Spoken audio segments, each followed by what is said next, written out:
مولانا العظیم وبلغنا رسوله النبی الامین المکین المبین الکریم ونحن ولا ذلك لمن الشاہدین والشاکرین والحمد للہ رب العالمین۔ حضرات محترم، کسی شاعر نے بڑی ہی پیاری بات کہی کہ ضمیر ظرف کے ترازو میں تل رہے ہیں یہاں۔ کیا بات ہے، بہت خوب۔ ضمیر ظرف کے ترازو میں تل رہے ہیں یہاں، کہاں کا زہد و تقدس، کہاں کا علم و ہنر۔ سبحان اللہ، سبحان اللہ۔ معزز سامعین اکرام، سب سے پہلے اس فقیر کی طرف سے آپ تمام حضرات کو عید کی مبارکباد پیش کرتا ہوں۔ سب کو عید مبارک، اور دعا گو ہوں کہ اللہ رب العزت آج کا یہ دن ہمارا بہتر فرمائے۔ حضرات، وقت کی قلت چونکہ دامنگیر ہے، مختصر سے وقت کے لیے حاضر آیا ہوں۔ ایک مرتبہ محبت سے درود پاک پڑھیں، اللہم صلی علی سیدنا شفیعنا مولانا محمد مبارک وسلم، صلی اللہ علیہ وسلم وسلام علیکہ یا رسول اللہ صلی اللہ علیہ وسلم۔ حضرات، قرآن مجید فرقان حمید میں اللہ رب العزت ارشاد فرماتا ہے، قد افلح من تزکا، کامیاب ہو گیا وہ انسان جس نے اپنے نفس کو پاک کر لیا۔ سبحان اللہ، سبحان اللہ۔ عزیزان ملت اسلامیہ، جس انسان نے رمضان المبارک میں روزے رکھے، اپنی نیندوں کو قربان کر کے سحری کی، نماز پنجگانہ ادا کی، نماز تراویح ادا کی، خدا کا ذکر کیا، قرآن کی تلاوت کی، اللہ کا نام لیا، اللہ رب العزت نے ایسے اپنے محبوب بندوں کے لیے یہ عید کا دن ہمیں عطا کیا۔ یہ عید کا دن ان لوگوں کے لیے نہیں ہے کہ جنہوں نے رمضان میں بھی اپنا کھانا پینا جاری رکھا۔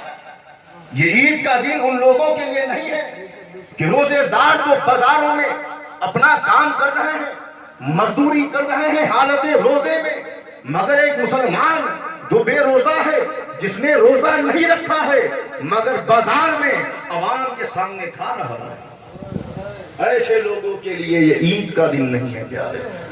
عید کا دن تو ان لوگوں کے لیے ہے جنہوں نے روزے رکھے ہیں، جنہوں نے خدا کی عبادت کی ہے، جنہوں نے خدا کی بندگی کی ہے۔ اور حضرات محترم، ایک واقعہ بتا کر اپنی گفتگو کو ختم کروں گا۔ تاجدار مدینہ صلی اللہ علیہ وسلم عید کے دن کاشانہ اقدس سے نکل رہے ہیں۔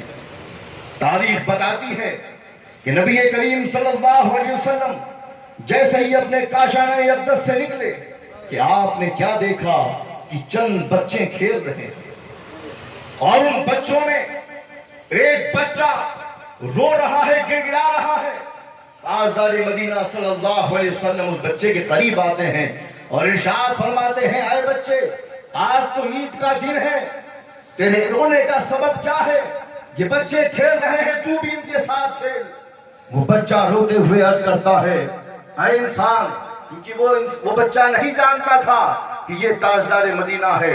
وہ بچہ کہتا ہے، اے انسان، میرا باپ جنگ میں شہید ہو گیا تھا، میری ماں نے دوسری شادی کر لی، اب میرا پرسان حال کوئی نہیں ہے، میں ایک یتیم بچہ ہوں، اور جب میں ان بچوں کو کھیلتا ہوا دیکھتا ہوں، اور جب میں یہ دیکھتا ہوں کہ ان بچوں کے باپ ان کو اچھا لباس پہناتے ہیں، ان کے لباس پہ خوشبو لگاتے ہیں، انہیں اپنے ساتھ عیدگاہ لے جاتے ہیں، تو مجھے اپنا باپ یاد آ جاتا ہے، اور میں اپنے باپ کو یاد کر کے روتا ہوں۔ تاجدار مدینہ صلی اللہ علیہ وسلم کا دریا رحمت جوش میں آتا ہے۔ تاریخ بتاتی ہے کہ اللہ کے نبی صلی اللہ علیہ وسلم اس بچے کو گود میں اٹھا کر کے اپنے گھر تشریف لے جاتے ہیں۔ گھر لے جانے کے بعد میرے نبی صلی اللہ علیہ وسلم نے اپنے ہاتھوں سے اسے نہلایا، اسے نئے کپڑے پہنائے، اسے خوشبو لگائی، اور اپنے کاندھے پر بٹھانے کے بعد جب اسے عیدگاہ کی طرف لیتے ہوئے جاتے ہیں تو ارشاد فرماتے ہیں، اے بچے، تجھے کیا یہ پسند نہیں ہے